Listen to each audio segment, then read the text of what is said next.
جی دوستو، شام کا وقت ہے، دریا کا کنارہ ہے اور میرے ہاتھ میں ہے اشرف المشروبات یعنی کہ چائے۔ دیکھ کر آپ کو اندازہ ہو گیا ہوگا، اور میرے ساتھ میرے دوست راجہ خضر خان صاحب پاپولیشن ڈپارٹمنٹ سے جن کا تعلق ہے موجود ہیں۔ ہم ان لمحوں کو اس سامنے دیکھیں دوستو، کتنی خوبصورت گرینری اور دریا کا کنارہ۔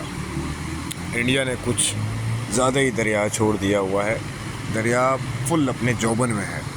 خضر بھائی کیا کہیں گے ان لمحوں کے بارے میں؟ یارا جی، یہ جو لمحے ہیں نا، یہ میں کہتا ہوں کہ بہت ہی کم لوگوں کو دیکھنے کو ملتے ہیں۔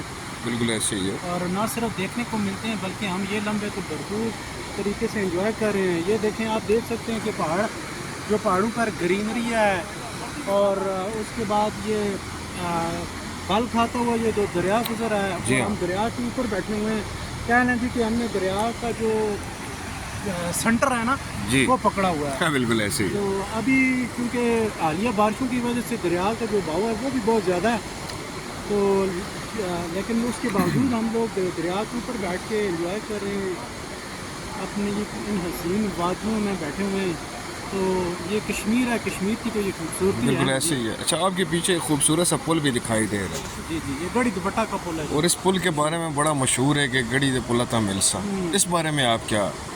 دیکھیں جی کہ گڑھی کا پل اس وجہ سے فیمس ہے کہ جو کہ میں نے سنا تھا کہ ایک بندہ جو تھا نا، وہ سعودیہ میں تھا۔ سعودیہ میں تو ادھر وہاں اس کی شاید کسی کے ساتھ لڑائی ہو گئی یا کچھ اس طرح کا، اس طرح کی کوئی طلب کلامی ہو گئی، تو اس نے سعودیہ کے اندر بھی بیٹھ کے اس بندے کو یہ دھمکی دی تھی کہ گڑھی کے پل کے اوپر، تو یہ وہ گڑھی کا پل ہے۔ جی دوستو، یہ ہے وہ گڑھی دوپٹہ کا پل جو سعودیہ میں بھی جا کر لوگ کفیل کو کہہ دیتے ہیں کہ گڑھی دے پلتا ملسا۔ تو یہ رہا وہ پل، اور یہ ہے دریائے جہلم۔ یہ دریائے جہلم کے کنارے پر بیٹھ کر ہم شام کے ان حسین لمحوں کو انجوائے کر رہے ہیں۔ ملتے ہیں ایک نئے ولاگ میں بہت جلد انشاءاللہ۔ السلام علیکم۔